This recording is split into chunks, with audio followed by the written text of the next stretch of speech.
오늘은 히브리서 8장 7절로 13절 말씀 가지고 새 언약의 날이라고 하는 제목으로 말씀 나누겠습니다. 우리 개역성경 히브리서 8장 7절 먼저 한 절 읽겠습니다.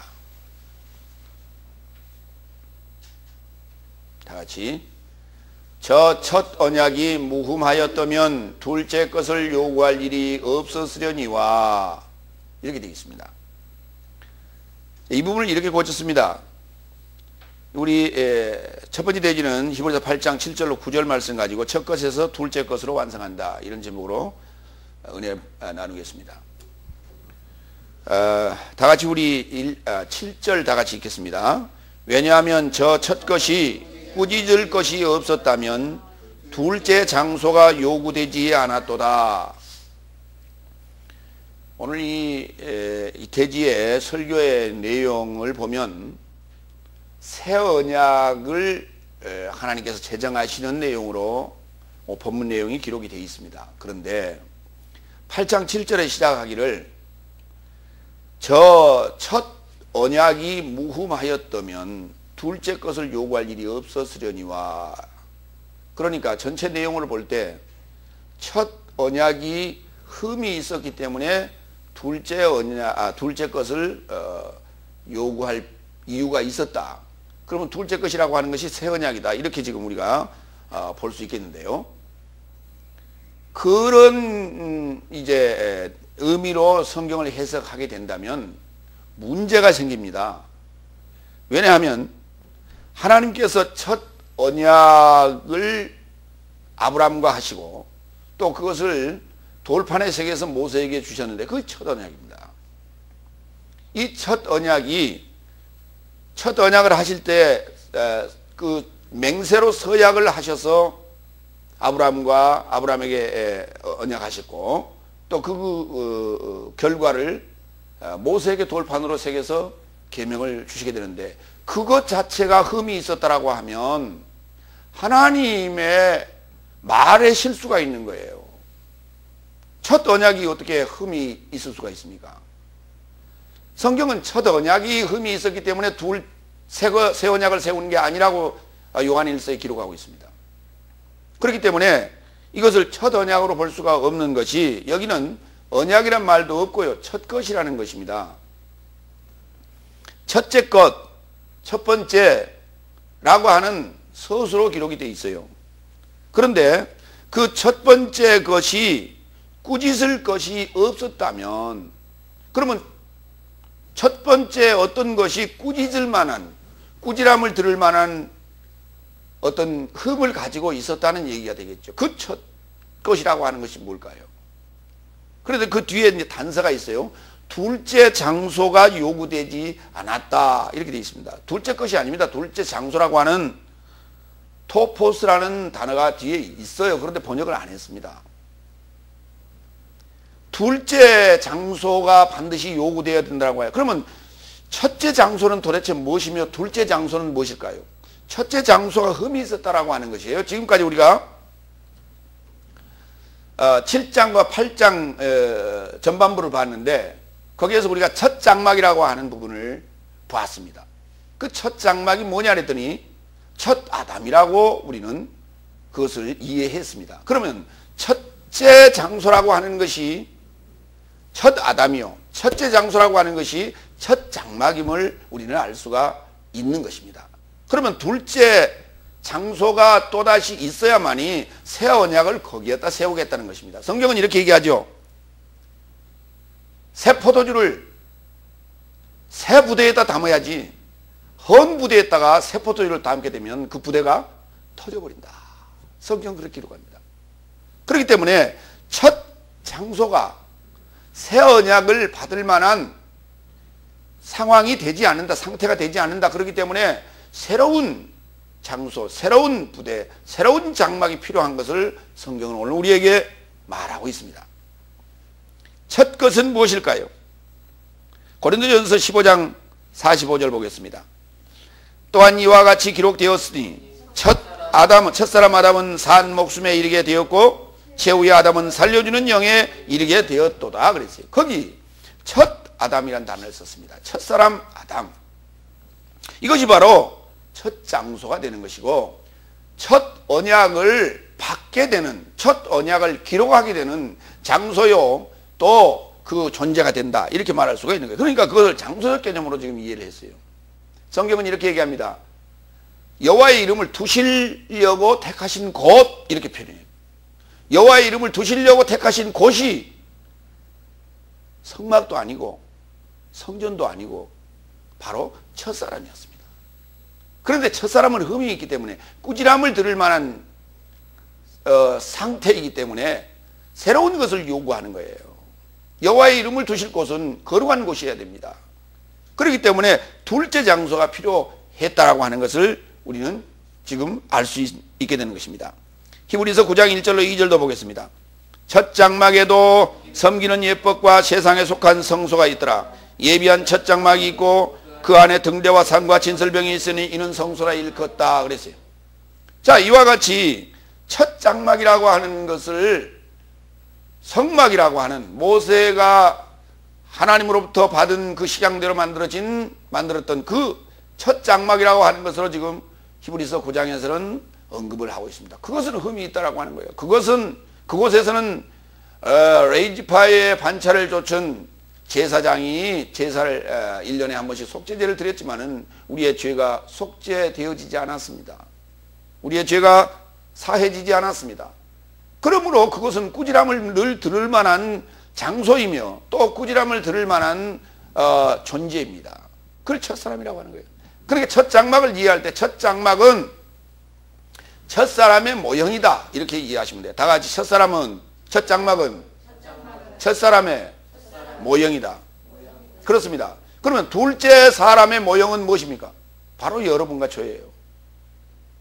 여러분과 저가 바로 둘째 사람의 모형입니다. 그런데 그것이 첫사람의 연장선상에 있었다는 사실이에요. 첫사람이 둘째 사람으로 바뀐다는 것입니다. 마지막 아담으로 바뀐다는 것입니다. 그 첫사람이 마지막 아담으로 바뀌는데 누가 필요하냐? 둘째 사람이 필요한 거예요. 둘째 사람이 누굽니까? 바로 그리스도 예수였습니다.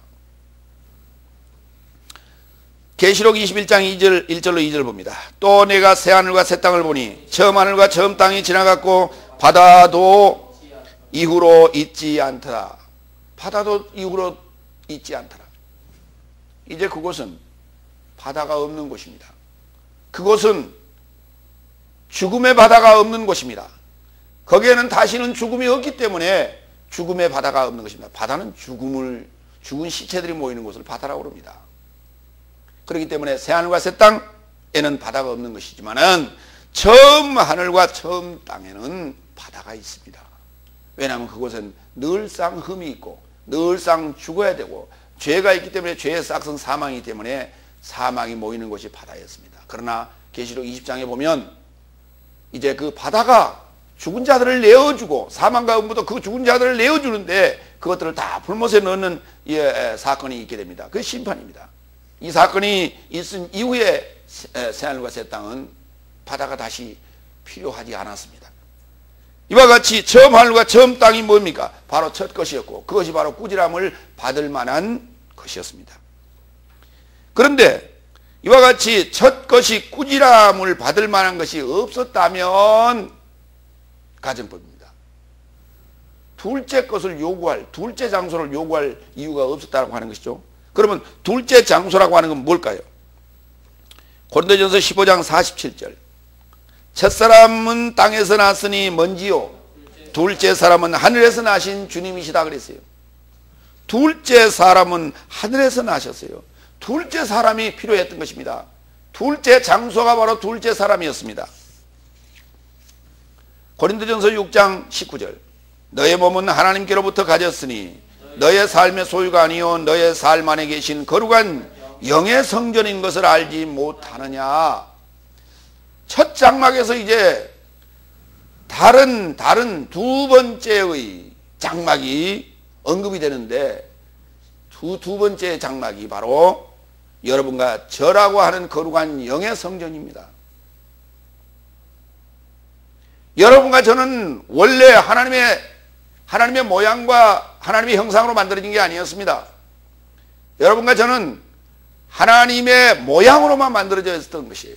그런데 모양으로만 살 수 없는 것이 인간이거든요. 어떤 형상이 있어야 되는 거지. 어떤 형상, 나라는 형상, 나의 이미지, 나의 자존감, 이게 있어야 되는 거거든요. 그럼 나의 자존감이 뭐냐? 그거 사단이 줬던 것이에요. 뱀이 준 것입니다. 지금까지 우리가 나의 자존감, 나라고 하는 나라는 이미지를 유지하며 거기 품위 유지비를 실컷 우리가 돈 벌어서 쓰지 않았습니까? 헤어스타일도 나의 품위 유지요. 몸을 관리하는 것도 나의 품위 유지요. 나의 매너를 관리하는 것도 나의 품위 유지요. 나의 옷을, 외모를 관리하는 것도 나의 품위 유지였다. 그렇게 얘기합니다. 그걸 우리가 품위 유지비 그렇게 얘기해요. 거기에 들어가는 돈을. 이와 같이 품위 유지에 많은 돈을 할애합니다. 그런데 그것이 뭐냐? 그게 진정한 나의 자아가 아니었던 것입니다. 그거는 뭐냐? 그건 사단이 준 사단의 법이었습니다. 사단의 법을 가지고 삽니다. 그렇기 때문에 각자가 동일한 천편일률적인 스타일, 천편일률적인 그 이미지를 원치 않습니다. 모든 사람은 백인백색이에요. 너하고 나하고 생김새가 똑같은데, 너하고 나하고 지금 쌍둥이인데, 쌍둥이도 서로 뭔가 외모는 똑같지만은 옷도 좀 달리 입기를 원합니다. 생각도 달리 하기를 원합니다. 성격도 좀 다르기를 원합니다. 이것이 인간이에요. 이것이 뭐냐면 첫 장막이에요. 우리 첫사람의 모습이 그렇다는 것입니다. 그러나 그러한 각자 백인백색을 하나님께서는 초청하시고 부르시고 택하셔서 하나님의 생각으로, 하나님의 이미지로, 하나님이 거기 거하시는 하나의 칼라로 만드시기를 원하고 계신 거예요. 이렇게 되었을 때 우리는 하나님의 영의 성전이라 이렇게 말하게 되는 것입니다. 히브리서 8장 10절 봅니다. 이스라엘 집으로 제정할 언약이 이것이니 또한 주께서 가라사대 그날의 삶을 겹쳐 나의 법을 저의 생각에 이루고자 주고 내가 저의 삶의 마음에 연결하여 저의 삶을 기록할 것이다. 나는 하나님의 이루고자 저의 삶에게 있을 것이요 저의 삶은 백성에 이루고자 나에게 있을 것이다. 새 언약의 장소가 돌판에서 마음으로 옮겨졌습니다. 돌판에서 생각으로 옮겨졌습니다. 첫 장막에서 이제 마지막 장막으로 옮겨졌습니다. 이제 둘째 장막이라고 하기도 하고 우리가 이제 마지막 이제 장막이라고 하기도 하는데 둘째 장막이 우리를 마지막 장막으로 가게 하는 교량 역할을 하게 되는 것입니다. 중보 역할을 하게 되는 것입니다. 그래서 대제사장이신 그리스도에 대하여 우리가 이미 살펴보았습니다. 계시록 21장 1절 2절 또 내가 새하늘과 새 땅을 보니 처음 하늘과 처음 땅이 지나갔고 바다든 이후로 있지 않더라. 그렇습니다. 처음 하늘과 처음 땅에서 새하늘과 새 땅으로 바뀌었다고 하는 것이에요. 이것이 바로 첫 장막에서 첫 것에서 둘째 것으로 바뀌었다는 것입니다. 둘째 것을 만나게 되면 이제 우리가 마지막 아담이 되는 것이죠. 그러니까 새하늘과 새 땅이라고 하는 것은 마지막 아담이다. 우리의 최종 목표가 새하늘과 새 땅입니다. 두 번째 우리 8절을 다 같이 읽습니다. 왜냐하면 저의 삶에게 꾸짖어 말씀하시되 볼지어다 날이 이르렀도다. 주께서 말씀하시되 내가 새 언약을 이스라엘의 집과 유다의 집을 연결하여 공동 완성할 것이다. 그랬어요. 이 부분을 개역성경 좀 읽어볼까요? 우리 8절 저희를 허물하여 일렀을 때 주께서 가라사대 볼지어다 날이 이르리니 내가 이스라엘 집과 유다 집으로 새 언약을 세우리라 그랬어요. 그런데 그것을 보라 날이 이르리니 보라 날이 이르렀도다. 주께서 말씀하시되 새 언약을 이스라엘의 집과 유다 집을 연결하여 공동 완성할 것이다. 그렇게 되어 있어요. 이스라엘 집과 유다 집을 연결하여 공동 완성한다라고 하는 의미는 뭘까요? 이스라엘이라고 하는 것은 야곱을 이스라엘이라고 부르게 되고요. 이후에 이후에 이스라엘이라고 하는 지역은 북이스라엘, 북왕조를 얘기합니다. 이스라엘은 솔로몬 이후에 남왕조 유다와 북왕조 이스라엘로 나뉩니다. 북왕조 이스라엘에는 10지파, 남왕조 유다에는 2지파. 그래서 남왕조에는 유다와 베냐민 2지파가 남왕조 예루살렘을 중심으로 남왕국이 건설이 되고요. 그리고 북이스라엘은 갈릴리 지역, 사마리아 지역을 중심으로 해서 10개의 지파가 형성이 되는 것이죠. 그런데 북이스라엘은 BC 721년에 멸망을 하게 되고요. 패망을 하게 되고, 그 다음에 유다는 바벨론에 의하여 586년에 패망을 하게 됩니다. 북이스라엘은 아수르에 의하여 패망을 하게 됐던 것이죠. 그러니까 아수르 이후에 바벨론이 나라를 세우게 되는데, 그 바벨론에 의하여 남왕조가 586년에 패망을 하게 됩니다. 그러니까 각자 놀았던 거예요. 12지파가 하나로 있어야 됨에도 불구하고 10지파 따로 놀고, 그리고 2지파가 따로 놀았는데요. 그때 사실은 총 가나안 땅에 살고 있었던 지파는, 지경을 나눈 지파는 12지파였고 레위 지파는 지경이 없었습니다. 자기 지경이. 그렇기 때문에 총 13지파가 되는 것입니다. 그러니까 하나님이 원하시는 지파는 12지파인데요. 13지파를 통해서 하나님이 자신의 이름을 두실 어떠한 것을 완성하신 후에 한 지파는 빠지게 됩니다. 그 한 지파가 빠지게 되는 그 지파는 바로 단지파가 되게 되어 있죠. 이와 같이 이스라엘과 유다를 연결하여 공동 완성한다라고 하는 거예요. 이것이 하나님의 계획입니다. 이 날이 이르렀다고 말씀하고 있는데요. 오늘 이 지금 히브리서 8장 8절 이하의 배경은 에레미야서가 그 배경이 됩니다. 에레미야서라고 하는 것은 요시야 왕, 남유다의 요시야 왕에서 시드기야 왕, 다시 말해서 남유다가 멸망할 때까지, 시드기야 왕이 이제 마지막 왕이 되게 되는데요. 이 남유다가 멸망하기 하는 시기에 유대 땅에서 선지자 노릇을 하신 분이 바로 에레미야 선지자입니다. 이 에레미야에 의하여 이 내용이 지금 예언되어지고 있는 것입니다. 그러면 에레미야의 상황을 좀 살펴봅니다. 에레미야 31장 27절로 31절에 오늘 히브리서 8장 8절의 내용이 기록이 되어 있습니다. 보겠습니다. 내가 사람의 씨와 짐승의 씨를 이스라엘 집과 유다 집에 뿌리는 여호와의 발언이 이르는 날을 보라. 내가 그들을 뽑으며 회파하며 전복하며 멸하며 곤란케 하고자 감시하였던 것 같이 여호와의 말을 세우고 심고자 그들을 감시하였다. 그때에 그들이 다시는 이르기를 아비가 신포도를 먹었으므로 아들들의 이가 시다고 아니하겠고, 신포도를 먹는 자마다 그 이가 심같이 각기 자기 죄악으로만 죽으리라. 내가 이스라엘 집과 유다 집에 새 언약을 맺는 여호와의 발언이 이르는 날을 보라. 이건 아직 지금 이스라엘이, 남유다가 지금 멸망하기 전에 에레미야 선지자에게 여호와께서 말씀하신 예언의 내용입니다. 이스라엘 백성을 이스라엘 집과 유다 집에 뿌리는 여호와의 발언, 곧 발언이 이르는 날을 보라. 그런데 유다 집과 이스라엘 집에 뿌리는 것은 사람의 씨와 짐승의 씨를 뿌렸다는 것입니다. 그런데 그것을 뽑고 회피하고 전복하고 멸하며 곤란케 하고자 여호와께서는 늘 감시하고 계시다는 거예요. 그런데 오늘 지금 이 상황이, 오늘 예레미야에게 주시는 말씀하시고 있는 이 상황이, 다시 말해서 남유다가 이제 멸망하게 되는, 패망하게 되는 그 시점이 왔다. 이제 그 짐승의 씨를 뽑는 그런 상황이 이르렀다. 그러나 내가 이스라엘 집과 유다 집에 새 언약을 맺는 여호와의 발언이 이르는 날을 보라. 그때는 이제 어떤 유전적인 죄의 유전에서 이제 벗어나서 각자가 자기의 죄악을 담당하게 될 것이다.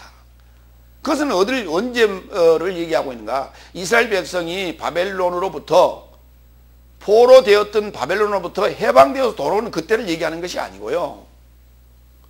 그때를 얘기하는 것이 아니고 바로 복음서에 나타날 둘째 아담인 그리스도께서 오셔서 우리를 구원하시는 이때의 상황을 미리 지금 예언하고 계시는 거예요. 에스겔서 48장 30절로 35절을 볼까요? 이 에스겔서의 상황은 이 남유다가 이제 멸망을 하고 포로되어 바벨론에 잡혀간 상황에서, 그 상황에서 그곳에서 에스겔 선지자가 선지자로 이제 택함을 받고 활동하면서 기록한 내용이 바로 에스겔서가 됩니다. 그러니까 포로지의 상황에서, 적지에서 기록한 내용이다. 그런데 그 마지막입니다. 에스겔서의 가장 마지막에 뭐가 등장하느냐? 에스겔에게 보여준 에스겔 성전이라고 하는 그 모습이 기록이 되어 있는데, 그 모습을 지금 현재 포로된 상황으로 이해를 하시면 돼요. 에스겔 48장 30절 35절. 그 성읍의 출구는 이러하니라. 북편의 광이 4,500척이라. 그 성읍의 문들은 이스라엘 지파의 이름을 따를 것인데, 북으로 문이 셋이라. 하나는 루벤, 유다, 레위 문이며, 동일한 내용이 계속됩니다. 동편의 광이 이제 4,500이며 또 문이 셋인데 요셉, 베냐민, 단 문이며, 남편의 광이 또 4,500이며 또 그 문은 시므온, 이사갈, 스불론 문이며, 또 서편도 또 4,500이고 또 문이 셋인데 갓, 아셀, 납달리 문이다. 그런데 그러니까 여기 지금 12지파의 이름이 기록이 되어 있습니다. 그런데 12지파의 이름이 기록이 되어 있는데요, 거기에 빠진 지파가 에브라임과 므낫세가 빠져 있고요, 거기에 또 단지파가 들어가 있습니다. 그러니까 이 지금 12지파로 형성되어 있는 이 성전의 모습은 완전한 게 아니에요. 불완전한 것입니다.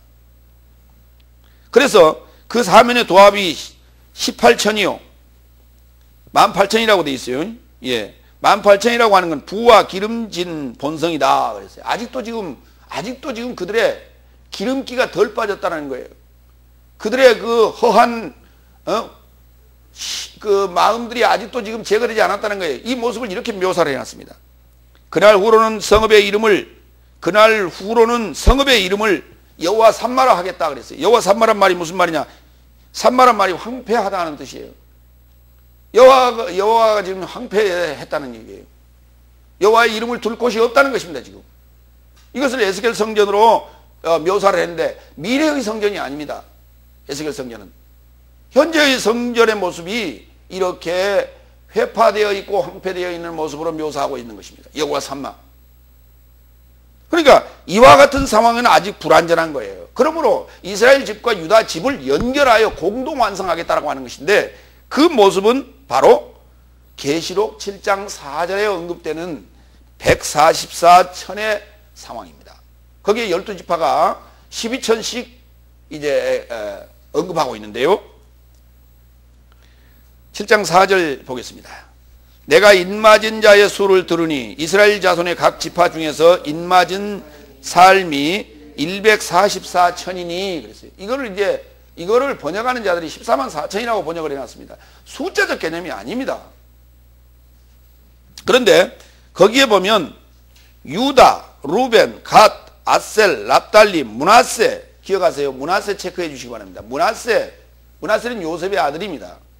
시므온, 레위, 이사갈, 스불론, 요셉, 베냐민 이렇게 언급되는데, 또 요셉이 또 들어갔습니다. 다시 말해서 에브라임이 빠졌습니다. 그리고 레위가 들어가 있습니다. 그리고 단지파가 빠졌습니다. 자, 이스라엘의 12아들에는 단지파가 들어가고 므낫세가 빠져야 맞습니다. 그런데 지금 공동 완성된 이스라엘 집과 유다 집으로 연결하여 공동 완성된 그 성전의 모양은 지금 단지파가 빠졌고 그 자리에 요셉의 아들 므낫세가 들어가 있어요.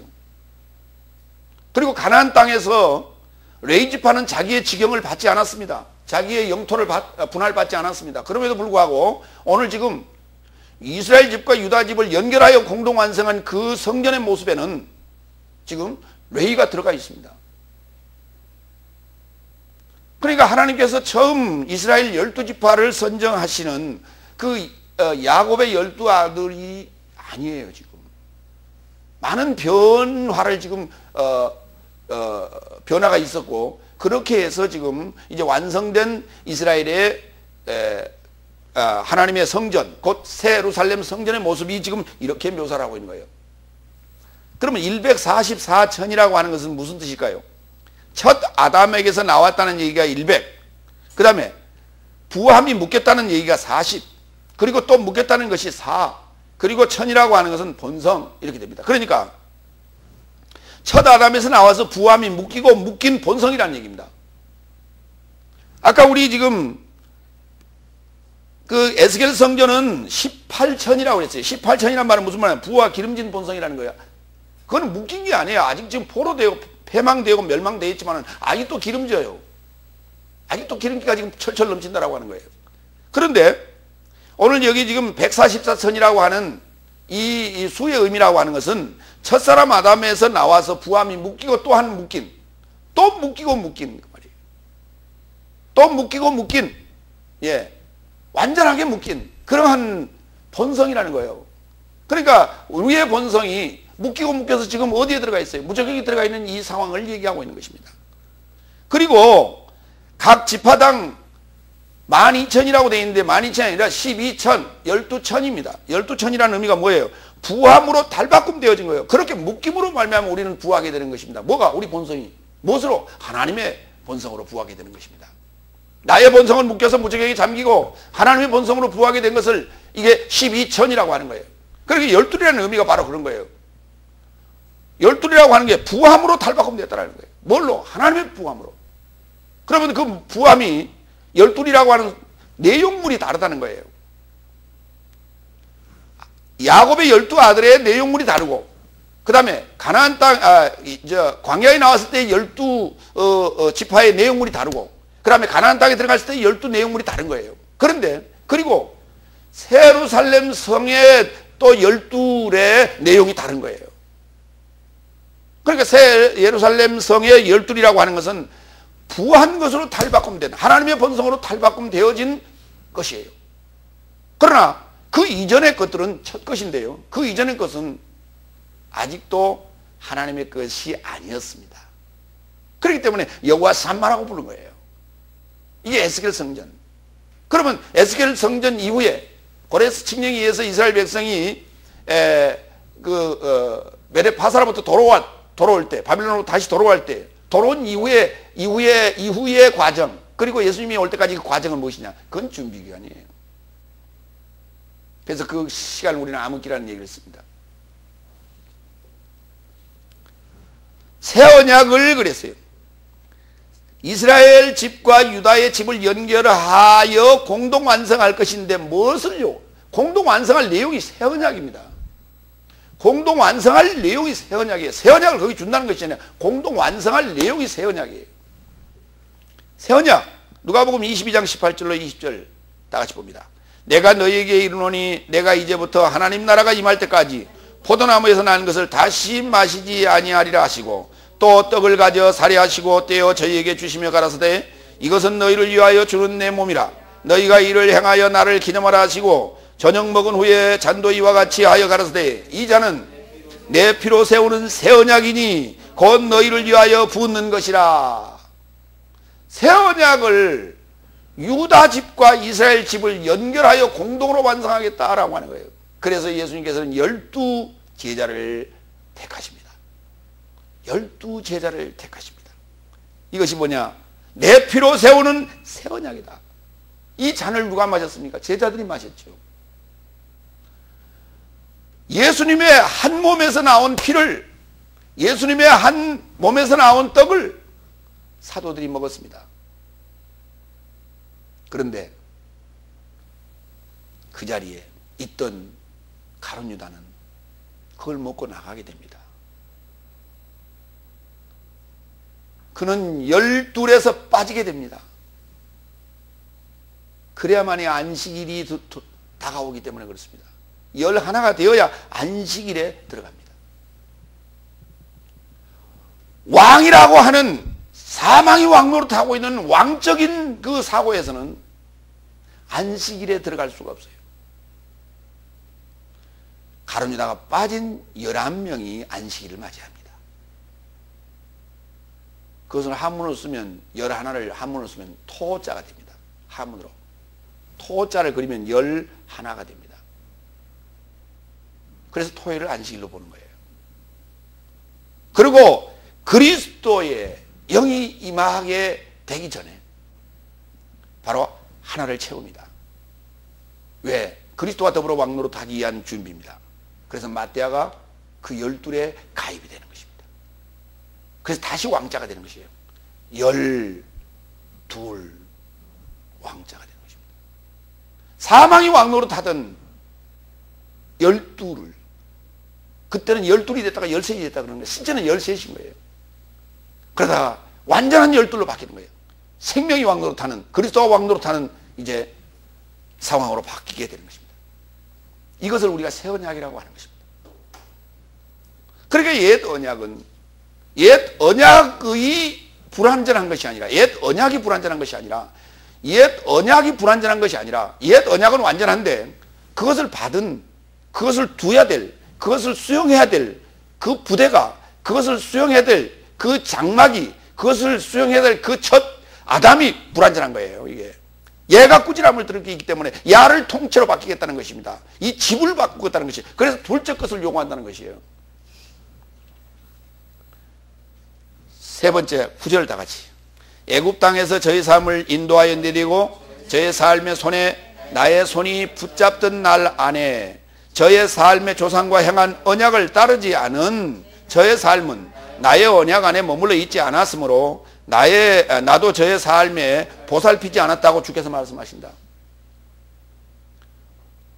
그러니까 이스라엘 백성이 광야에서 하나님과 언약을 맺습니다. 그것이 바로 10계명이죠. 계명을 받게 되는 것입니다. 이것이 지금 언약, 이게 지금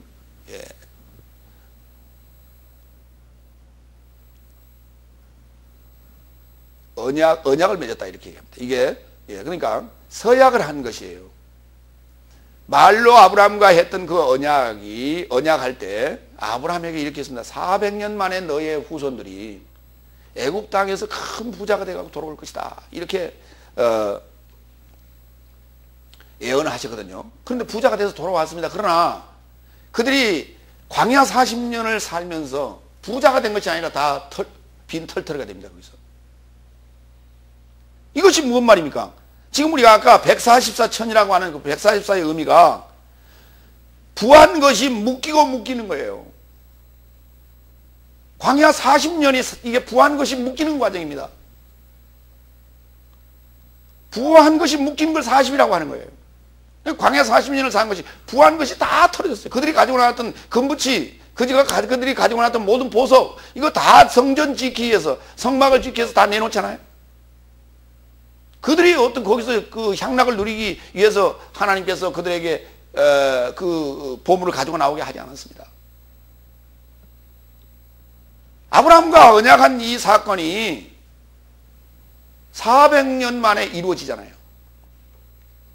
400년 만에 이루어져서 그들이 광야에 나오게 되는 것입니다. 이것이 그때, 그래서 다시 이제 그때는 돌판을 주면서 언약을 하게 됩니다. 그 돌판이 뭡니까? 돌판이 바로 돌판입니다. 돌판이 우리가 생각하는 돌판이 아니라, 글을 쓸 수 있는 그런 비석과 같은 돌판이 아니라 나의 생각이 돌판이었습니다. 하나님의 언약, 하나님의 계명은, 하나님의 첫 계명은 우리의 돌팍에 준 거예요. 근데 우리가 그걸 깨닫지 못한 거예요. 이 돌팍이 미련하여서 이 마음이 돌같이 단단하게 굳어 있어서, 그래서 돌판이 나올 때 여러분은 돌팍이라고 이해하시면 이해가 쉬워질 겁니다. 이 돌팍이 깨어지면서, 이 돌팍이 묶이고 그것을 묶어서 무정히 집어넣어 버리고 나니까, 이 사고를 깨고 나니까, 고정관념을 깨부시고 나니까 내가 새 언약을 받을 수 있는 상태로 바뀌게 되는 거예요. 조상과 맺은 언약을 그들이 파기했다고 합니다. 그들의 조상과 여호와께서 맺었던 그 언약을, 아브라함과 이삭과 야곱과 맺었던 그 언약을 이스라엘 백성이 파기했다고 하는 것입니다.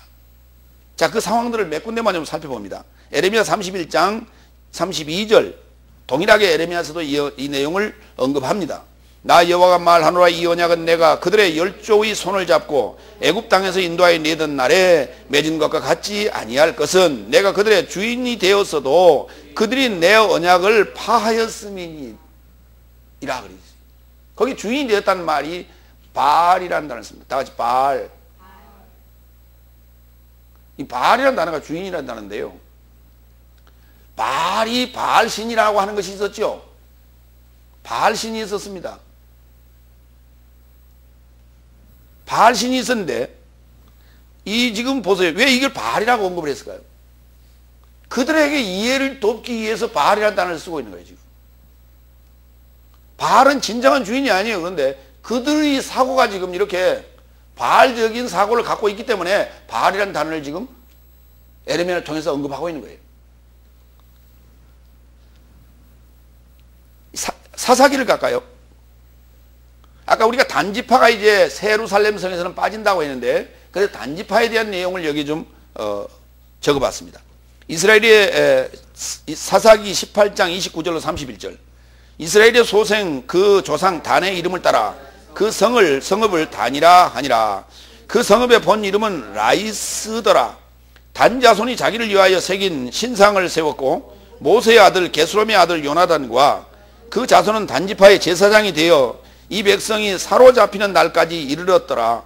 하나님의 집이 실로에 있을 동안에 미가의 지은 바 새긴 신상이 단 자손에게 있었더라.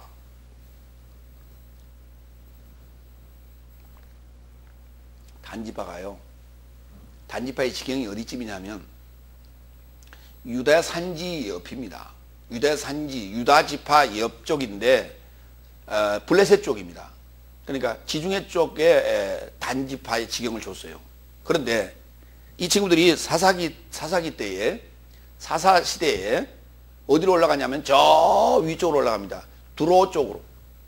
두로 쪽이라고 하는 것은 제일 북쪽입니다. 북쪽에 올라가서 그 자기의 지경을 넓혔고, 거기에 가서 여기 지금 미가라고 하는 그 이방 제사장이 만든 신이 하나 있는데 그 신을 뺏어 가지고요 가서 자기들이 신당을 만들었어요. 별도로.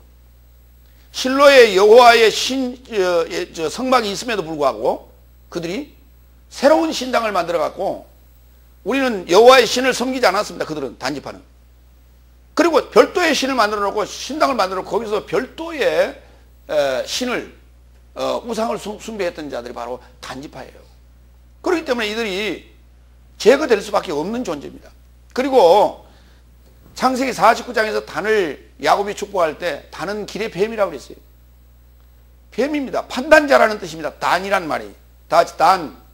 히브리어로 단이란 단어인데 판단자라는 뜻이에요. 그러니까 그들이 판단자의 위치에 섰던 거예요. 어디에? 지금 위치상으로 볼 때 머리 쪽입니다.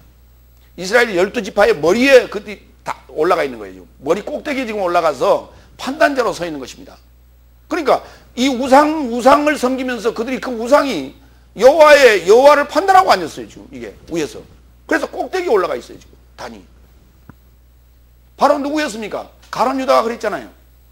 그래서 가룟 유다를 제거하는 거예요. 지금. 가룟 유다는 그러니까 단지파의 모형입니다. 열왕기 하로 갑니다. 18장 3절로 4절. 지금 이와 같은 상황들이 지금 아브라함과 이삭과 야곱과 맺은 그 언약을 파기하는 행동들이에요. 열왕기하 18장 3절로 4절. 히스기야가 그 조상 다윗의 모든 행위와 같이 여호와 보시기에 정직히 행하여 여러 산당을 제하며 주상을 깨뜨리며 아세라 목상을 찍으며 모세가 만들었던 놋뱀을 이스라엘 백성이 이때까지 향하여 분향함으로 그것을 부수고 누우수다니라 일컬었더라. 민수기 21장에 나오는 그 놋뱀 사건입니다. 놋뱀을 매달아서 이제 이스라엘 백성이 불뱀에 물렸던 자들이 이제 낳게 되는 역사를 맛보게 되는데, 그날 이후로 이스라엘 백성은 그 놋뱀을 매달은 깃대를, 그 깃발을 가지고 다녀요. 깃발이라는 단어입니다. 그 장대가 아니고 깃발입니다. 깃발. 예, 니시라는 단어죠. 여호와 니시 할 때, 여호와 니시 그러면 여호와의 깃발이 되는 것이고, 그 다음에 놋뱀의 깃발 그러면 뱀의 깃발이 되는 것이에요. 그러니까 그때부터 그들이 뭘 앞에다 세우고 가느냐 하면 뱀의 깃발을 앞에 세우고 가는 거예요. 뱀의 깃발이라는 말이 무슨 말입니까? 여호와의 깃발을 세우고 가면 여호와의 군대가 되는 것이고 뱀의 깃발을 세우고 가면 뱀의 군대가 되는 거예요. 이스라엘 백성이. 그러니까 우리는 뱀의 군대라는 얘기예요. 뱀의 군대라고 하는 그것을 보는 순간 모세는 맥이 빠지기 시작합니다. 왜요? 그 얼마나 그들을 구해내기 위하여 건져내기 위하여 많은 수고를 했습니까? 그런데 그들이 뱀의 사상이 충만하여 여호와 따르기를 거부하기 때문에 그러다가는 다 죽겠거든요. 그래서 여호와께서 그래 어쩔 수 없다. 왜?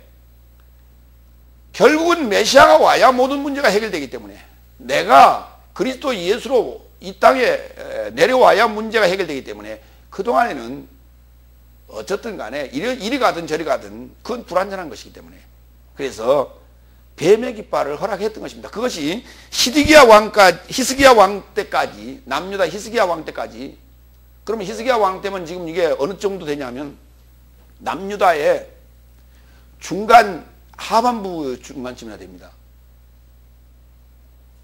약 한 60% 정도 남유다의 한 60% 총 그 기한 중에 남유다의 기간 중에 그 한 60% 선 때까지 이 뱀의 깃발을 가지고 다녔어요.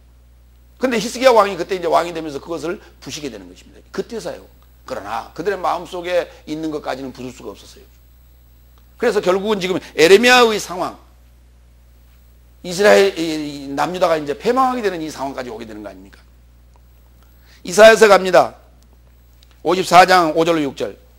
이는 너를 지으신 자는 내 주인이었으니 바알이었으니 그 이름을 만군의 여호와시며 내 구속자는 이스라엘의 거룩한 자시라. 온 세상의 하나님이라 칭함을 받을 것이며 여호와께서 너를 부르시되 마치 버림을 입어 마음에 근심하는 아내 곧 소시의 아내 되었다가 버림을 입은 자에게 함같이 하실 것임이라 내 하나님의 말씀이니라 그랬어요. 이사야 선지자는 그보다 앞선 선지자입니다. 에레미야 선지자보다 앞선 선지자인데 그 이사야 선지자를 통하여 이스라엘 백성에게 유다 백성에게 준 내용은 이거예요. 나는 너의 바알이었다, 주인이었다라는 거예요. 남편이었다라는 거예요. 그럼 너희가 옛날 어렸을 때 나의 아내 되었다가 이제는 버림받은 자들이 되어버렸다라고 하는 거예요. 그러면서 이제 이스라엘 백성, 유다 백성을 보면서 한탄하시는 내용이 지금 나옵니다. 그러니까 이사야서는 안타까운 마음에 여호와께서 이사야 선지자를 통해서 그 안타까운 마음을 그대로 표출하는 그런 내용들이 이사야서에 기록이 되어 있죠. 이와 같이 바알이라는 단어가 언급을 합니다. 결국 무슨 말이에요? 오늘 지금 히브리서 8장 9절에 언급한 내용, 거기 지금 너희 조상과 맺었던 그 언약을 너희가 파기했다라고 해요. 그래서 나는 너희를 돌보지 않았다고요. 그래서 누구한테 맡겨놨다고요? 오늘 아까 민수기 얘기 나오지 않습니까? 뱀한테 맡겨놨다는 거예요. 사단한테 맡겨놨다는 거예요. 이 사건은 요한복음 8장에 보면 예수님과 그 서기관 바리새인과의 논쟁 속에 언급이 되는데 너희 아비는 마귀였다고 예수님께서 그렇게 말씀하시는 거예요. 나를 알아보지. 하나님과 내가 하나인데 아버지와 내가 한 몸인데 나를 알아보지 못하는 너희의 아버지는 바로 마귀요 뱀이었다라고 하는 거예요. 맞는 말씀이에요. 그랬던 것입니다. 왜? 내가 사실은 너를 포기했다. 그냥 뱀한테 맡겨놨던 거예요. 사탄한테 맡겨놨노라 지금까지. 그러면 사단이라고 하는 자는 어떻게 우리가 이해를 해야 됩니까? 하나님의 종이에요. 사단도. 그런데 사단은 그러면 하나님의 종인데 그럼 좋은 쪽입니까? 아닙니다. 악역을 담당하는 쪽이었습니다. 그런데 악역을 담당하게 되는데 실제로는 사단에게 부여한 내용은 뭐였냐면 이거였습니다. 너는 철저하게 가짜 하나님으로서 진짜 하나님처럼 좀 행동을 해다오 라고 하는 것이 하나님께서 뱀을 만들어 놓고 뱀에게 준 임무였습니다. 그렇기 때문에 창세기 3장에서 하와를 유혹할 때 하나님같이 된다는 얘기를 합니다. 이 실과를 내가 따먹게 되면 하나님같이 될 것이다 라고 하는 얘기를 그걸로 유혹을 하게 되는 것이죠. 그 유혹의 말을 하와가 듣는 순간 보암직도 하고 먹음직도 하고 지혜롭게 할 만한 탐스러운 나무인지라 이렇게 눈이 뒤집히게 되는 거예요. 이것이 뭐냐면 하나님같이 된다고 하는 거예요. 그러니까 이 내용을 우리가 전체의 상황을 종합해 볼 때 여호와 하나님께서 뱀이 뭐냐면 사탄입니다. 사탄에게 허락한 권한은 뭐냐? 하나님처럼 행동을 좀 해다오. 그런데 너는 가짜야. 이겁니다. 그런데 어느 순간에 걔도 뒤집히기 시작하는 거예요. 왜? 내가 가짜인데 진짜 하나님처럼 행동하다 보니까 나를 숭배하거든요. 그러니까 얘가 지금 하나님을 몰라보기 시작하는 것입니다. 그게 마지막 배반이에요. 에레미야서 3장 14절. 나 여호와가 말하노라. 배간 자식들아 돌아오라. 나는 너의 주인 되었도다. 남편 되었도다. 내가 너희를 성읍에서 하나와 족속 중에서 둘을 택하여 시온으로 데려오겠고. 이제 여기 지금 3장 부분입니다. 에레미야 3장 부분이에요. 오늘 지금 본문의 내용을 인용한 것은 31장 부분을 인용했는데 이미 앞에 에레미야 3장에서 그들이 회개할 여지가 있는가 하고 지금 에레미야 선지자를 통해서 예언한 내용들입니다. 나는 너의 주인이었도다. 내가 너희를 성읍에서 하나와 족속 중에서 둘을 택하여 시온으로 데려오겠고. 그러니까 이미 벌써 지금 하나님의 마음은 굳혀졌어요. 이미 굳혀졌습니다. 그래서 이스라엘 백성을 혼내주기 위하여 이스라엘 백성을 진노하심으로 느부갓네살을 동원하게 되는 것입니다. 철저하게 여호와께서는 느부갓네살을 들어 바벨론의 왕 느부갓네살을 들어 유다를 치라고 얘기합니다. 이미 그러니까 유다 족속의 마음 속에 유다 족속에게서 여호와의 마음은 이미 떠나 있는 것입니다. 그 떠나 있는 마음을 받아서 예언하는 에레미야의 심정은 오죽하겠습니까? 이건 저주거든요. 에레미야의 이 선포는 저주였습니다. 유다 백성에게. 그렇기 때문에 에레미야 가서 선포할 때 많은 이들이 돌 던지고 저주하고 했어요. 그래서 에레미야 선지자는 또 그 돌을 피하여 돌팔매 피하여 집에 들어와서 숨어서 눈물 흘리며 하나님께 기도하고 저들을 어찌할꼬 저들을 어찌할꼬. 그러고 집에 있으면 또 그 사무치는 열기 때문에 그 영이 사무치는 것 때문에 골수에 사무쳐서 도저히 있을 수가 없어. 또 나가서 외치면 또 그들이 저주하고 돌팔매질하고 했던 것이죠. 그러니까 이미 하나님은 유다에게서 마음이 지금 떠나 있는 상황이에요. 호세아서 2장 16절. 여호와께서 이르시되 그날에 내가 나를 내 남편이라고 다시는 내 바알이라 일컫지 아니하리라. 응? 그날에 내가 나를 내 남편이라고 일컫고 다시는 내 바알이라 일컫지 아니하리라. 그 바알이라는 단어가 여태까지 지금 주인이라는 단어로 언급되어 있던 단어예요. 그러니까 진정한 남편은 누구냐면 이 씨라는 단어입니다. 이 씨라는 단어예요. 여호와의 남편 첫 아담을 뭐라고 했냐면 이 씨라고 했던 거예요. 그때. 그러니까 지금 그들의 사고가 하도 지금 문화병에 걸려서요. 바알이 주인이고 바알이 남편이라고 잘못 이해를 하고 있어. 이게 외래어거든요. 이렇게 이해를 하고 있기 때문에 지금 에레미야서를 쓸 때는 여호와께서 바알이라는 단어를 가지고 남편이라는 표현을 쓰고 있는 거예요. 그러나 호세아서에 언급된 내용을 보면 남편이라는 단어는 이시라는 단어를 씁니다. 진정한 남편, 남자는 이시입니다. 바알이 아니었던 것이에요. 이처럼 너의 조상과 맺은 그 언약을 아브라함과 이삭과 야곱과 그리고 모세와 맺은 언약을 너희가 파기하겠다고 얘기합니다. 이 정황들이 지금 남편을 배반한 주인을 배반한 이스라엘의 모습들이었습니다. 지금까지 우리가 살펴본 내용이.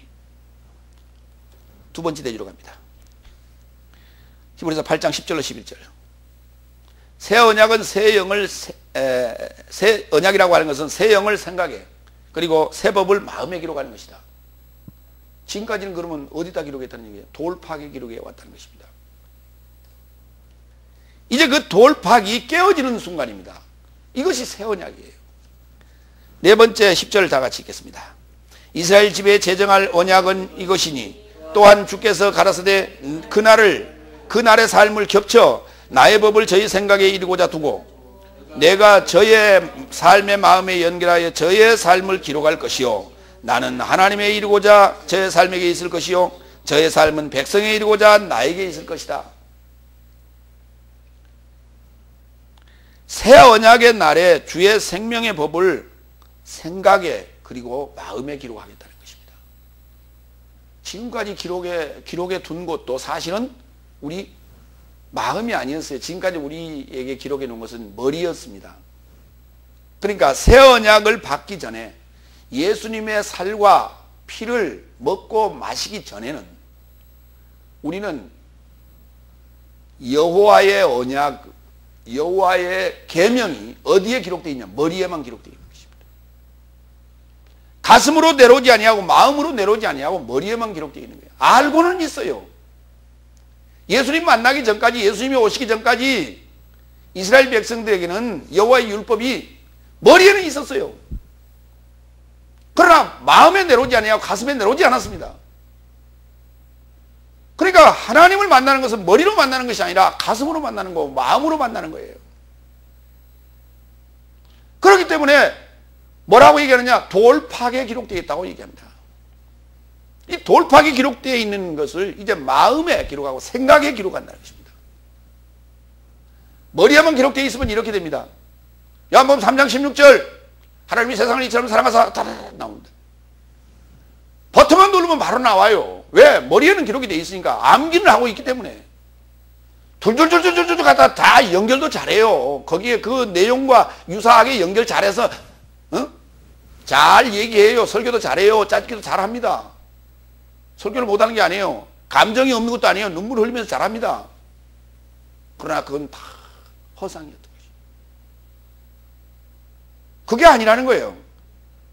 그렇게 쏟아낸 것들은 다 첫 것들이 하는 것입니다. 첫 것들이 하는 짓입니다.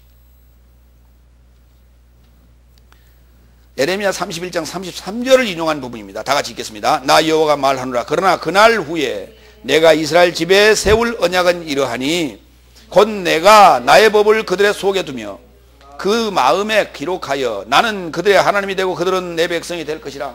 아니 지금까지는 누구의 하나님이었습니까?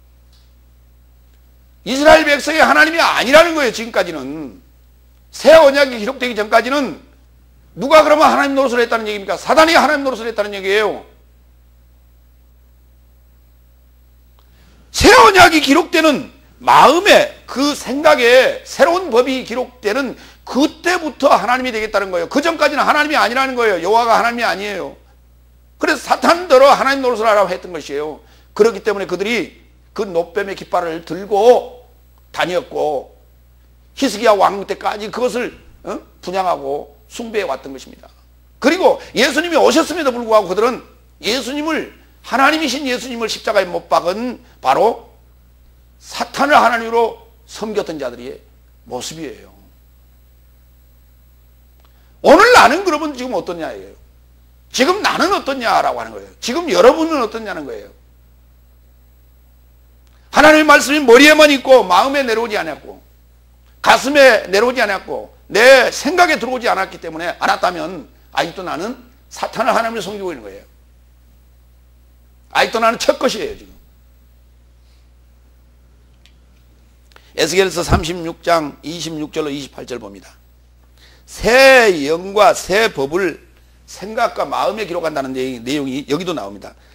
또 새 영을 너희 속에 두고 새 마음을 너희에게 주되 너희 육신에서 굳은 마음을 제하고 부드러운 마음을 줄 것이며 또 내 신을 너희 속에 두어 너희로 내 율례를 행하게 하리니 너희가 내 규례를 지켜 행할지라. 내가 너희 열조에게 준 땅에 너희가 거하여 내 백성이 되고 나는 너희 하나님이 되리라 그랬어요. 예수님께 나온 율법사가 얘기했습니다. 내가 어떻게 하여 영생을 얻겠습니까? 예수님께서 말씀하시길 계명을 지켜라 그랬습니다. 내 계명을 어렸을 때 잘 지켰습니다. 그렇다면 너 한 가지 부족한 게 있다. 네가 가진 재물을 팔아서 가난한 자들에게 나눠주고 하늘의 보화가 너에게 임하거든 나를 조치라 그랬어요. 율법을 지켰다면요, 계명을 지켰다면 너는 지금 가난한 자가 돼 있든지 아니면 병든 자가 돼 있든지 아니면 소경이 돼 있던 자가 됐든지 아니면 절름발이가 돼 있든지 아니면 손마른 자가 돼 있든지 아니면 중풍병자가 돼 있든지 아니면 혈병 앓은 자가 돼 있든지 이렇게 돼 있어야 된단 말이에요. 그럼 너는 멀쩡하지 않냐 지금. 이 얘기예요 지금. 그것이 바로 율법을 지킨 자들입니다.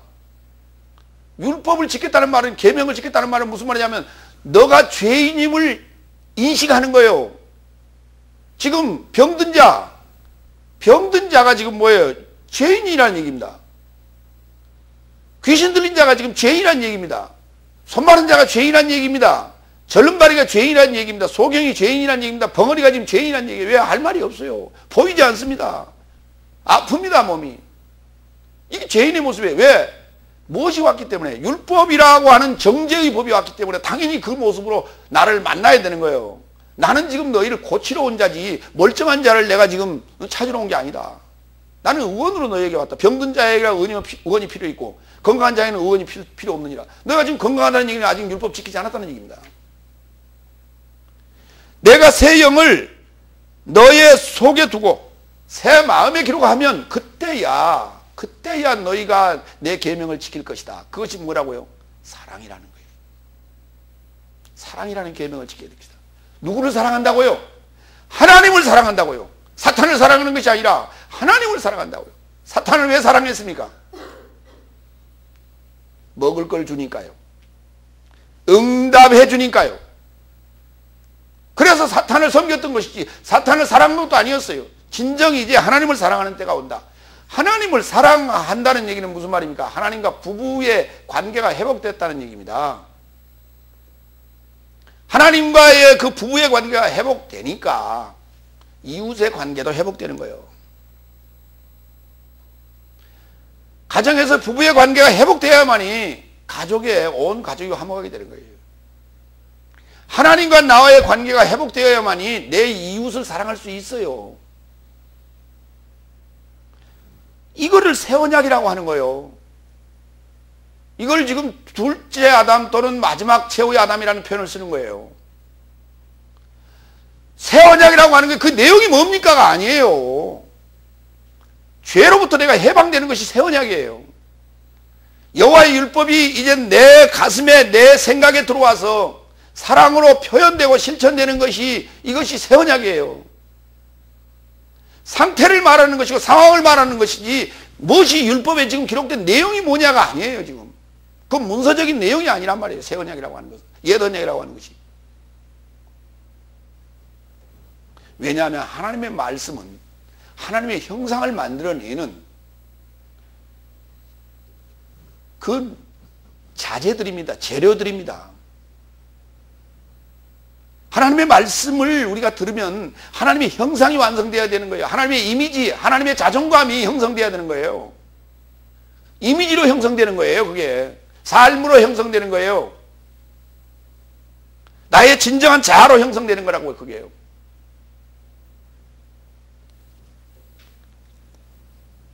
새 언약의 날, 사도행전 2장 16절로 17절. 이는 곧 선지자 요엘로 말씀하신 것이니 일러스되 하나님이 가라사대 말세에 내가 내 영으로 모든 육체에게 부어주리니 너희의 자녀들은 예언할 것이요 너희의 젊은이들은 환상을 보고 너희의 늙은이들은 꿈을 꾸리라. 그렇습니다. 오순절 진리의 성령을 받았을 때의 상황입니다. 오늘 지금 에스겔서 36장 26절에 새 영을 너희 속에 두고 새 마음을 너희에게 준다라고 하는 이 내용이 바로 오늘 오순절 진리의 성령이 임하는 상황이에요. 이렇게 임하게 되는데 그때를 뭐라고 얘기하냐면 오늘 지금 히브리서 8장 10절에 그 날의 삶을 겹쳐 그랬어요. 그 날 이후에가 아니고요. 그 날의 삶을 겹쳐서요. 이 얘기는 아까 이스라엘 집과 유다 집을 연결하여 라는 얘기와도 같은 얘기고요. 그 다음에 다섯째 날을 여섯째 날로 이렇게 넘어오게 한다는 거예요. 겹쳐지는 것이에요. 다섯째 날에서 여섯째 날로 겹쳐지는 과정이지 다섯째 날 딱 자르고 여섯째 날 딱 들어오고 그런 게 아니에요. 이게 겹쳐지는 것입니다. 메타되는 거예요. 어떻게 해요? 스크린과 스크린이 이렇게 연결되는 걸 뭐라고 그래요? 싹 지나가는 걸 뭐라고 그래요? 오버랩. 오버랩 되는 거예요. 오버랩. 겹쳐지는 거예요. 날이 다째 날에 속한 자들이 여섯째 날에 들어와서 그걸 경험하고 그렇구나 하고 깨닫는 거예요. 이게 겹쳐지는 거예요. 오버랩.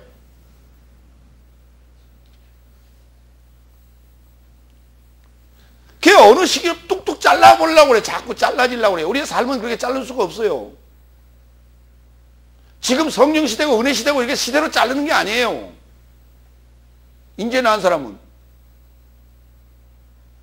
인제 나은 사람도 성령 시대 그러면 성령 받고 바로 애기가 막 성령 받고 예언하고 그런다는 얘기입니까?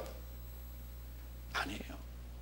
오늘 지금 여섯째 날에 삶을 살아야 되는 자들, 여섯째 날을 통과한 자들의 이게 이 하나님의 영, 새 영이 부어진다는 얘기지. 예, 누구에게나 막 하나님의 영이 부어진다는 게 아니에요. 그럼 교회에 처음 나온 사람이 그러면 성령을 받은 건 뭡니까? 그건 받는 게 아니고 체험하는 것입니다. 성령은 이미 하나님의 종들에게 지금 임했다가 가둬지고 그렇습니다. 성령 사역을 해보신 분들은 다 알 거예요. 그것은 영원하지 않습니다. 나에게 준 하나님의 은사가 성령 사역인데, 성령의 역사인데 이게 영원하지 않습니다. 어느 때가는 걷어갑니다. 성령이라고 하는 것은 주어졌다가 걷어갔다, 주어졌다 걷어갔다 이런 역사를 반복하는데, 진리의 성령은 그렇지 않습니다. 오순절 성령은 그렇지 않습니다. 그거는 완전히 임재의 영입니다. 임재하시는 영이지 체험하는 영이 아니에요. 들락날락 거리는 영이 아니에요. 오늘 일반적으로 우리가 영을 받았다, 영을 체험했다라고 하는 것들은 다 그런 상황은 체험적인 상황이지. 예. 왜? 하나님을 믿게 하기 위한 것이. 여러분이 지금 정적인 신앙을 가졌던 하나님을 믿을 수밖에 없던 어떤 그 상황들이 여러분에게 도래했을 텐데, 그것은 뭐냐? 성령을 체험하는 과정들이지 성령을 받은 게 아니에요. 이걸 우리가 지금 착각하고 있는 것입니다. 11절. 또한 각각 그 이웃과 각각 그의 형제를 절대 가르치지 않고 이르되 주를 알라. 저의 삶의 작은 자로부터 큰 자까지 모든 삶이 나를 알아볼 것이기 때문이다. 그랬습니다. 이건 시대적으로 우리가 지금 시대를 얘기하는 것이 아니라 나의 삶의 시대를 얘기하는 거예요. 나의 삶의 시대가 다르고 여러분의 삶의 시대가 다르고 각자의 삶의 시대가 다 다른 거예요. 그렇기 때문에 각각이라는 표현을 썼어요. 각각 이런 일이 벌어질까요? 각각 어떤 일이 벌어지냐? 작은 자로부터 큰 자까지 나를 알아볼 때가 온다는 거예요. 각자 안에서 작은 자는 누구고 큰 자는 누굽니까? 각자 안에서 나의 생각의 범주를 얘기하는 거예요. 나의 생각의 범주. 어떤 자는 큰 생각을 가지고 어떤 자는 적은 생각을 갖고 있는데 누구나 다 감히 이 새 영을 받을 수 있다는 거예요. 하나님을 알아볼 수 있다는 거예요. 그러니까 새 영을 받아야만이 하나님을 알아보게 되는 것이에요. 새 영을 받지 아니하고는 하나님을 알아볼 수가 없고, 새 영을 받기 전까지는 지금 사탄을 하나님으로 섬기고 있다, 이렇게 봐야 돼요. 에레미야 31장 34절 36절 인용한 부분입니다.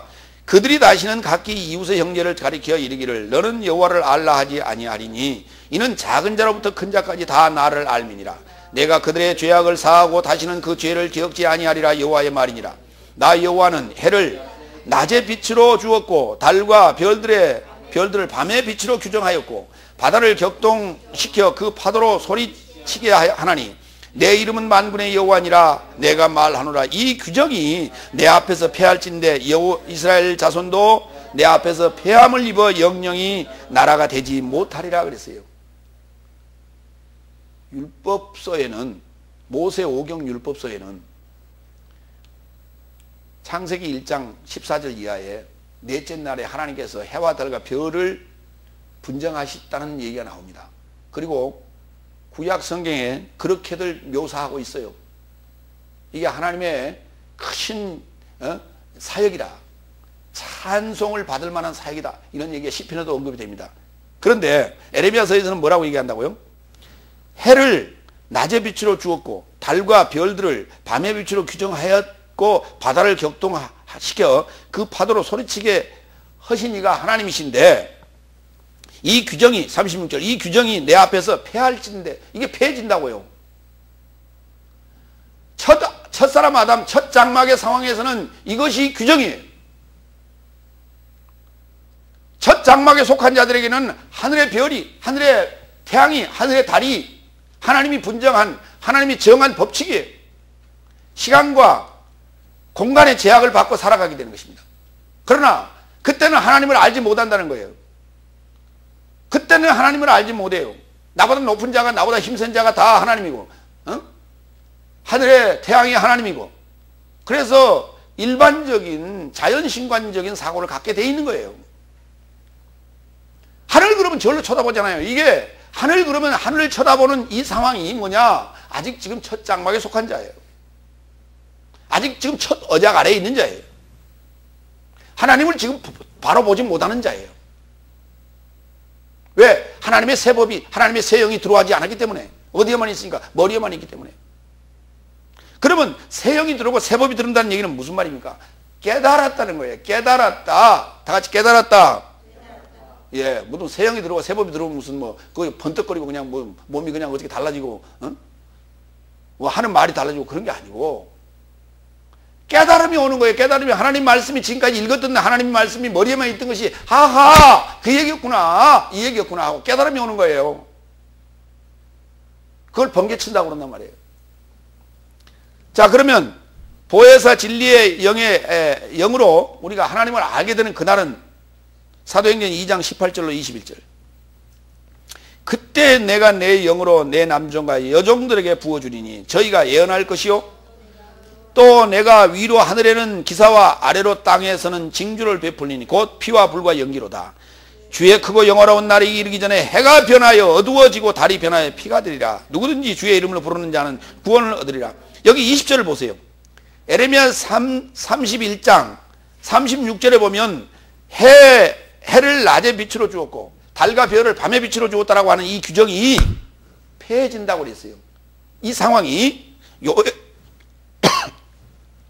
요엘 선지자를 통해서 또다시 준 내용을 베드로 사도가 지금 설교한 내용이 지금 사도행전 2장인데 그 내용에 보면 뭐라고 그래요? 20절에 주의 크고 영화로운 날이 이르기 전에, 다시 말해서 진리의 성령 보혜사의 영이 또 새 영이 새 법이 너희에게 이르기 전에 해가 변하여 어두워지고 달이 변하여 피가 되리라. 너희가 섬기고 있던 그 사단이, 너희가 섬기고 있던 그 권력이, 너희가 섬기고 있던 그 금권이 이것이 다 변하여 피가 되리라. 다 무너지리라 이 말이에요. 그것이 다 부서져야 된다는 거예요. 그것이 부서지면 뭐가 돼요? 거지 나사로가 될 것이고 중풍병자가 될 것이고 소경이 될 것이고 벙어리가 될 것이고 절름발이가 될 것이란 말이에요. 문둥병자가 될 것이고.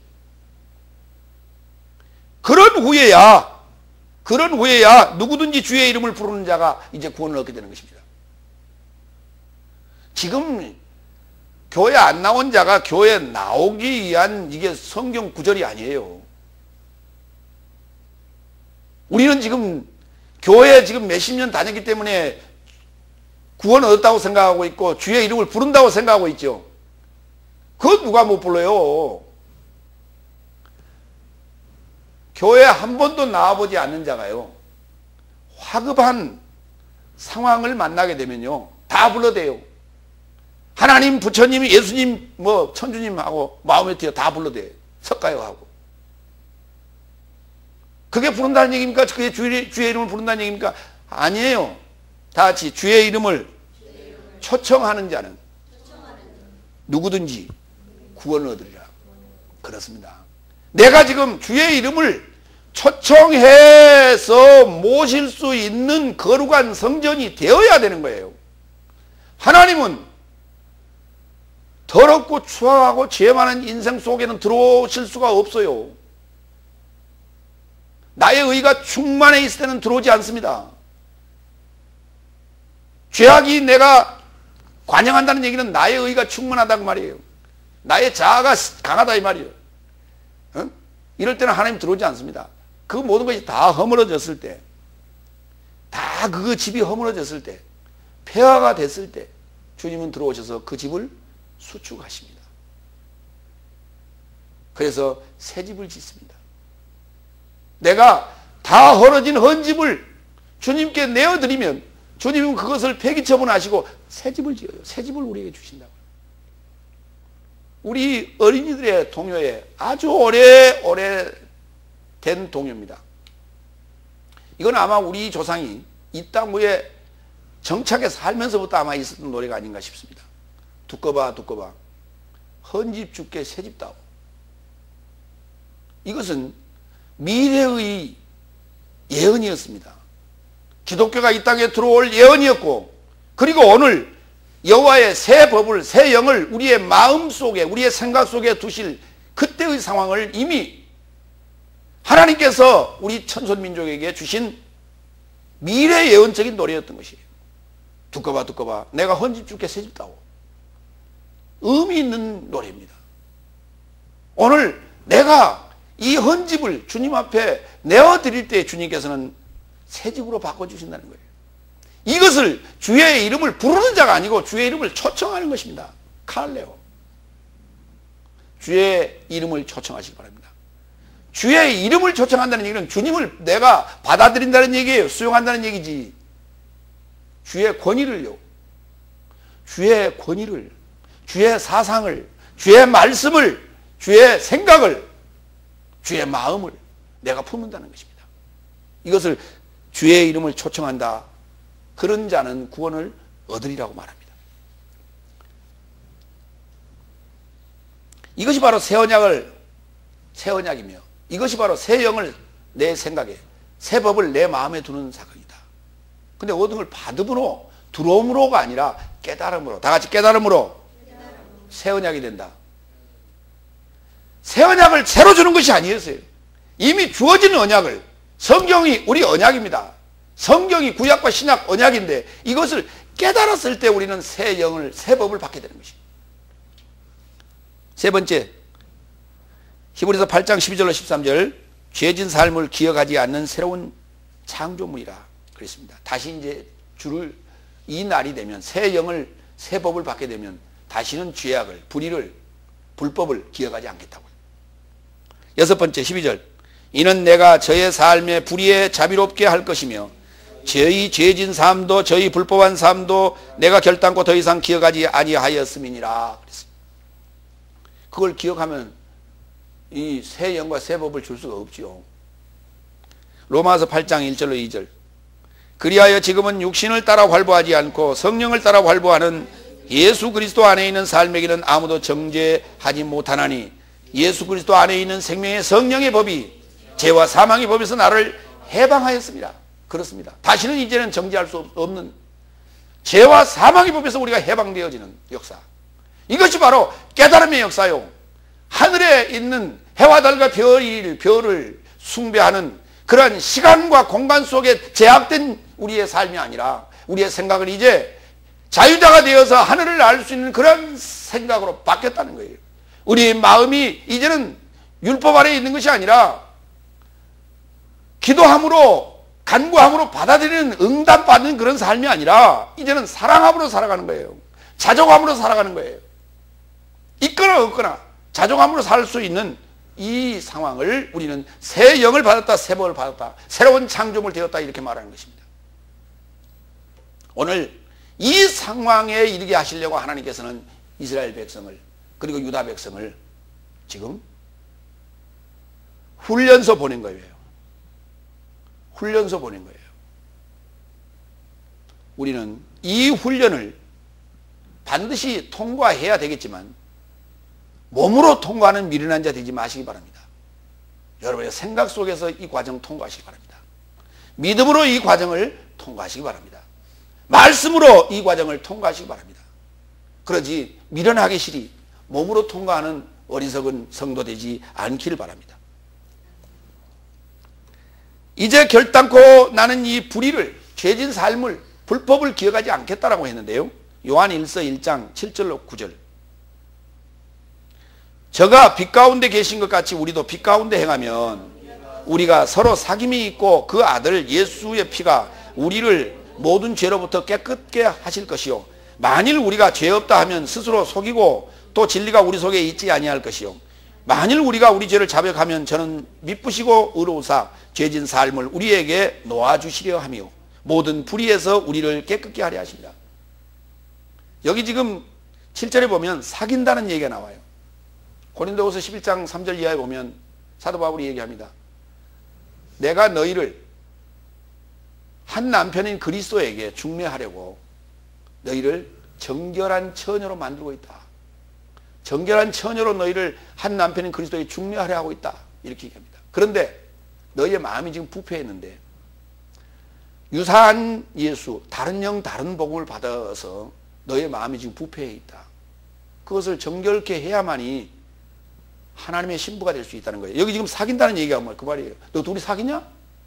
같은 거예요. 교제하는 거예요. 교제한다, 사귄다 같은 말입니다. 내가 하나님과 사귀는 것입니다. 부부관계가 되는 것입니다. 성경은 이렇게 말하는 거예요. 오늘 내가 새 영을 받았다는 얘기는 부부관계가 될 수 있는 상황이 됐다는 얘기죠. 하나님과 사귀는 것입니다. 이것을 우리가 예수 그리스도 안에 있다. 육신을 따라 살지 않고 이제 성령을 따라 산다. 이렇게 얘기를 하는 것이에요. 육신을 따라 살지 않는다는 게 사탄을 따라 산다는 얘기고요. 영을 따라 산다는 것은 하나님을 따라 산다는 것이에요.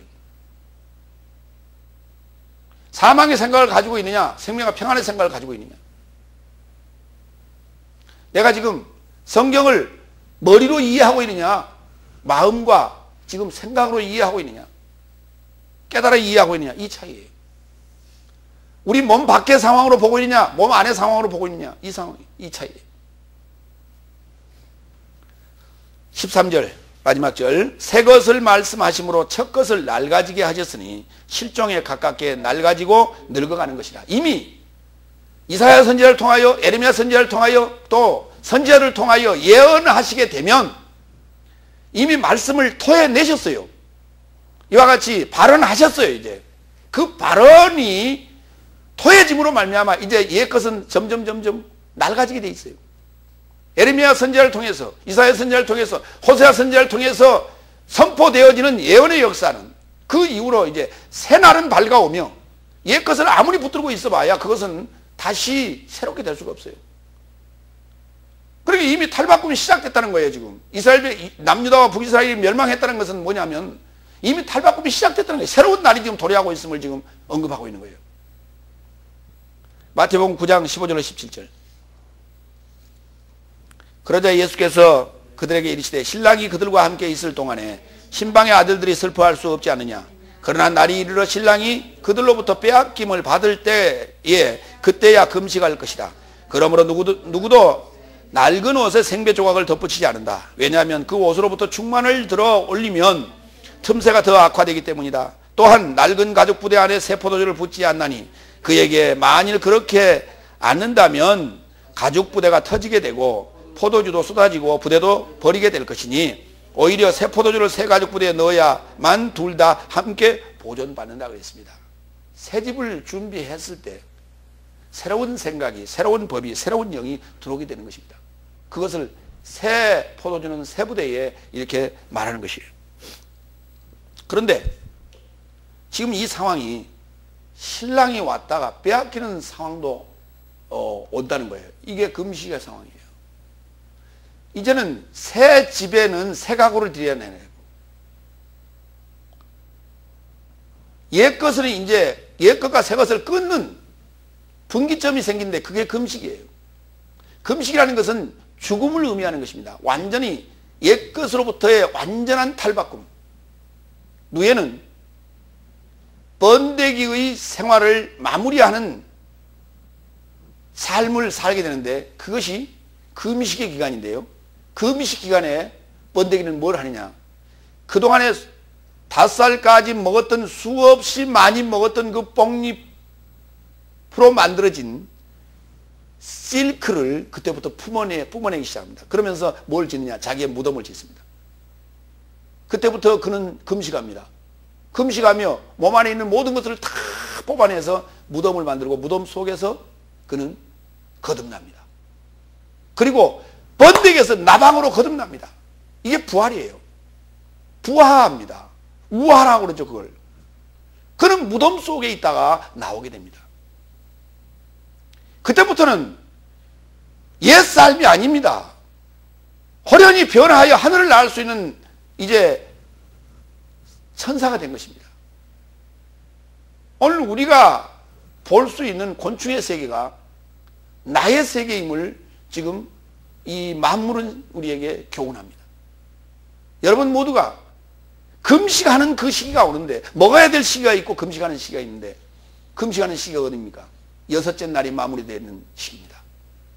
일곱째 날이 시작하는 그 분기점이 바로 금식의 기간인데, 그때를 우리는 신랑을 빼앗겠다고 말합니다. 그런데 우리는 내가 하나님 앞에 뗐을 때 금식했지 않습니까? 내가 하나님 앞에 문제를 가지고 나갈 때 금식하지 않았습니까? 그런데 그 이후의 삶이 어땠습니까? 그전 삶과 달라진 게 있었습니까? 똑같은 생각, 똑같은 행동, 똑같은 삶을 살았지 않습니까? 그런데 그러면 금식을 하루 이틀도 아니고 40일 동안을 어떤 목사님은 7번이나 하셨대요. 성경이 말하는 그 내용은 지금 돌파에 기록된 내용들이에요. 지금 그런 행동은. 오늘 우리가 금식해야 될 것은 신랑을 빼앗길 때 금식하는 것이에요. 어느 때? 7째 날로 들어갈 때. 6날이 마무리되고 7째 날로 들어갈 때. 예수님의 말씀이 생명의 떡을 먹고 생명의 그 잔을 내가 마시고 난 후에 금식하는 거예요. 그러면 내가 7째 날에 들어갔을 때는 새 영을 받을 때는 완전히 새 사람으로 완전히 탈바꿈되는 거예요. 이제는 자유자가 되는 것입니다. 나방과 같이 날 수 있는 자유자가 되는 것이에요. 고린도후서 5장 17절. 그처럼 누군가 그리스도 안에 있는 새로운 창조물이라면 옛 삶은 지나갔으니 보라 모든 삶이 새 것이 되었다고요. 내가 그리스도 안에 있다라고 하는 것은 무슨 말입니까? 그리스도 안에 있다는 얘기는 하나님을 만났다는 얘기고, 하나님의 백성이 됐다는 얘기고, 하나님의 아내가 됐다는 얘기입니다. 이제는 사탄의 법에서 벗어났다는 얘기예요. 죄와 사망의 법에서 벗어났다는 얘기입니다. 사탄을 섬기던 자가 이제 하나님을 섬기는 자로 바뀌었다는 것입니다. 헌집이 새 집으로 바뀌었다는 얘기입니다. 그걸 새로운 피조물, 새로운 창조물이라고 얘기하는 것입니다. 요한일서 2장 7절로 8절. 사랑하는 자들아, 내가 새 계명을 쓰는 너희에게 쓰는 것이 아니라 너희가 처음부터 가진 옛 계명이니 그랬어요. 여러분이 지금 나올 때 이거 지금 신구약 다 지금 똑같이 받았잖아요. 신구약을 동시에 받았잖아요. 이스라엘 백성은 신약은 안 받았어요. 구약만 받았지. 오늘 그 입장에서 봐야 돼요. 여러분이 지금 오늘 신약이 같이 붙어 있지만 여러분이 지금 처음 받을 때는, 성경을 받을 때는 구약만 받은 거예요. 그랬다가 신약은 나의 이제 미래의 삶이 되는 것입니다. 지금 성경은 미래의 삶을 지금 오늘 우리에게 현실적으로 얘기하고 있는 거예요. 그러니까 새 계명을 너희에게 쓰는 것이 아니라 너희가 처음부터 받은 옛 계명이라고요. 이 옛 계명은 너희의 들은 바 말씀이거니와 다시 내가 너희에게 새 계명을 쓰노니 저에게와 너희에게도 참된 것이라. 이는 어둠이 지나가고 참빛이 벌써 비칩니다. 예수님은 지금 뭐하고 계시는 거예요? 새 계명을 쓰고 있는 거 아닙니까? 그런데 예수님께서 새로운 말씀하신 거 있습니까? 이미 구약이라고 하는 성경 속에 있던 말씀을 다시 풀어주고 계시는 거예요. 뭘로요? 머리에 있는, 돌팍에 있는, 굳은 마음 안에 있는 것을 새 마음, 부드러운 마음, 사랑하는 마음, 하나님을 이해하는 마음, 그 마음에 지금 새 언약을 기록하고 있는 거예요. 돌팍에 있던 것을 우리의 생각 속에 기록하는 거예요. 돌팍에 있던 것을 우리의 마음 속에 기록하는 거예요. 이게 새 언약이에요. 신약을 읽는다고 그게 새 언약이 아니란 말이에요. 내가 깨달아야 새 언약이에요. 내가 새 언약이 돼야 돼요. 여러분과 저가 새 언약이 되기를 원합니다. 첫 것은 첫사람, 첫 아담, 첫 장막, 첫 계명에 속한 종교적인, 그리고 우리가 5가지의 직분을 가진 자들의 삶입니다. 그들은 꾸지람을 들을 수밖에 없는 것이죠. 이 낡아질 수밖에 없는 것입니다. 그러나 둘째 것이 온다고 이미 예언하셨으니 첫 것은 낡아질 수밖에 없고, 그것은 붙들고 있어 봐야 그것은 헛수고일 뿐입니다. 낡아진 우리의 옛삶을 붙들고 있는 것이 아니라 빨리 버려버리고 새로운 삶으로 우리가 바꿔가야 됩니다. 솔개라고 하는 새는 70년을 살 수 있답니다. 40살쯤 되었을 때 그에게는 선택의 갈림길이 주어진답니다. 그 상황이 어떤 갈림길이냐면 부리가 헐고 발톱이 헐어지는 그런 상황이 오는데, 이 상황에서 내가 여기서 생을 마칠 것이냐 아니면 다시 거듭날 것이냐라고 하는 두 갈림길에서 선택을 하게 되는데, 거기서 생을 마치게 되면 그대로 죽는 것이고, 다시 내가 거듭나겠다라고 하는 길을 선택을 하게 되면 그때부터 고통스러운 나날이 시작이 되는데, 그것은 뭐냐? 헐어진 부리를 돌에 갖다 찧어야 돼요. 돌에 갖다 찧으면 이 헐어진 부리가 떨어져 나가고 새 부리가 나오는 거예요. 그때 그 얼마나 아프겠습니까? 한번 생각을 해보세요.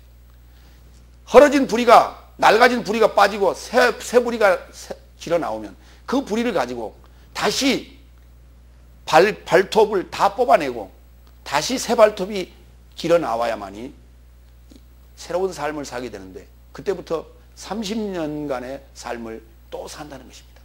그래서 도합 70년의 삶을 살게 된다는데, 우리의 삶과 비슷하지 않습니까? 여러분도 이 솔기의 삶처럼 거듭나는 삶을 통해서 하나님의 거룩한 집이 되시기를 부탁하겠습니다. 기도하겠습니다. 전능하시고 자비로우신 아버지 하나님, 하나님의 계획은 무궁무진하고 먼 데 있는 것도 아니요, 우리에게 많은 행동을 요구하는 것도 아니고, 우리의 생각 속에서, 우리의 마음 속에서 깨닫고 믿음으로 거듭나기를 원하시는 하나님의 놀라운 계획이 오늘 우리에게 새 언약으로 나타나고 거듭나고 보여지게 하옵소서. 감사하며 그리스도 예수의 이름으로 기도하옵나이다. 아멘.